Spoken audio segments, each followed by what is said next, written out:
Busts are a big thing in every draft, no matter what position on the field or even in the draft. We have top players like Ryan Leaf, Jamarcus Russell, Deion Jordan, more that were all drafted in the top 3 and failed to pan out. Or players like N'Keal Harry, who were drafted late in the first round but were still expected to be big contributors, but so far have failed to meet expectations. Sometimes though, players start their careers off hot but then fall off a cliff almost immediately. Maybe they stay relevant but never get back to the expectations we had after their rookie or second year. Maybe they follow the league completely. Today, those are the exact types of players we will be talking about. But before I get into the video, make sure you guys like and subscribe to the channel. All support is very much appreciated and helps me out a lot. So, help a man out. Also, go check out @JerseyApparelUSA on Instagram for some high quality, cheap sports jerseys. You can get your favorite player's jersey in just 7 to 10 days with a simple Instagram DM.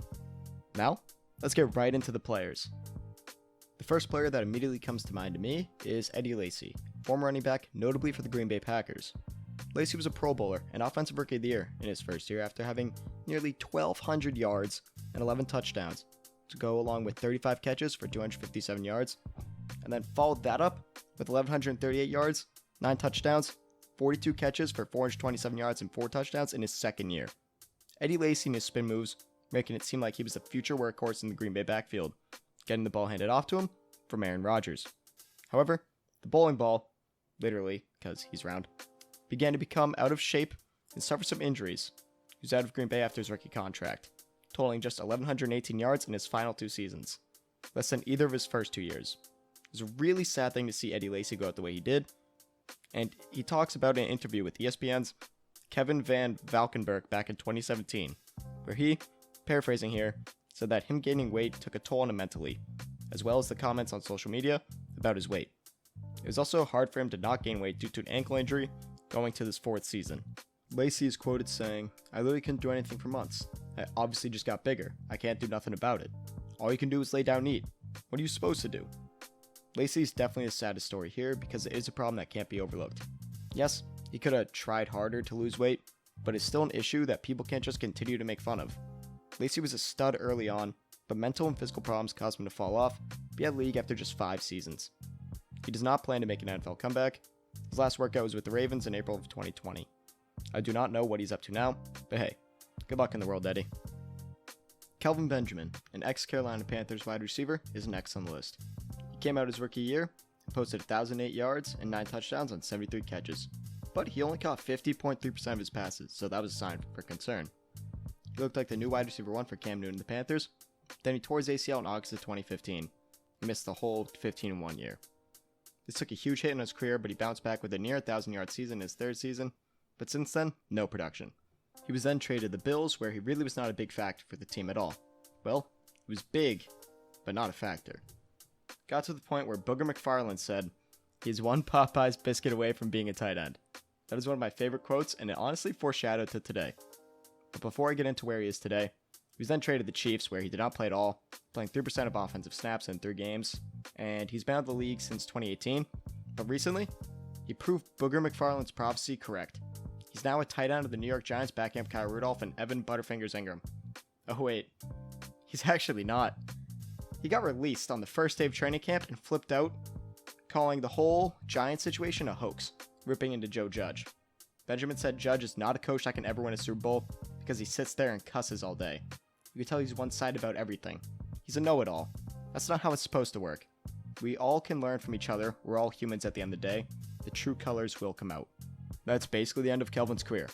After going out a coach like that, I don't think any team will give him a chance. And honestly, I never thought he was that talented. Just a big guy with good hands and able to adjust the balls. He's slow, not a good route runner, can't block. Really, he just was never really that good. I don't think he would have been a good tight end, and it makes sense he was cut. Kelvin Benjamin, most likely, does not have a future in the NFL. Chris Borland was drafted in the 3rd round of the 2014 NFL Draft to provide depth behind Patrick Willis and Navarro Bowman in the 49ers linebacker group. However, when both players suffered injuries that limited Willis to 6 games, and Bowman missing the whole season, the young rookie was thrusted into a starting position. Borland, appearing in 14, starting in 8 games, had 108 tackles, 12 for loss, 2 interceptions, a sack, 68 stops according to Football Outsiders, 75% stop rate against the run, and a PFF grade at 89.7, 4th at his position.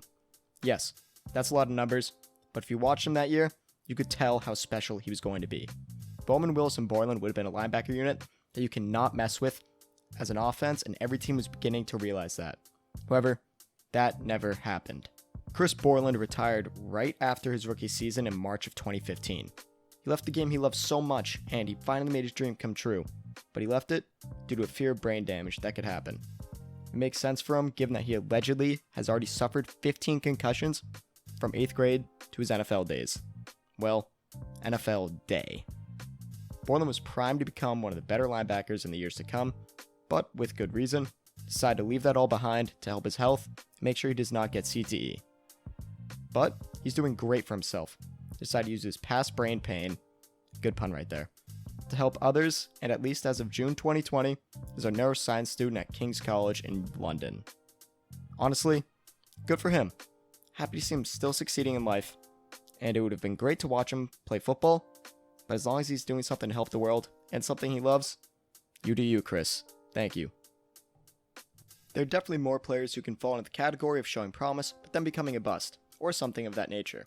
However, these three were some of the big ones that came to my mind after some research, and honestly, just thinking.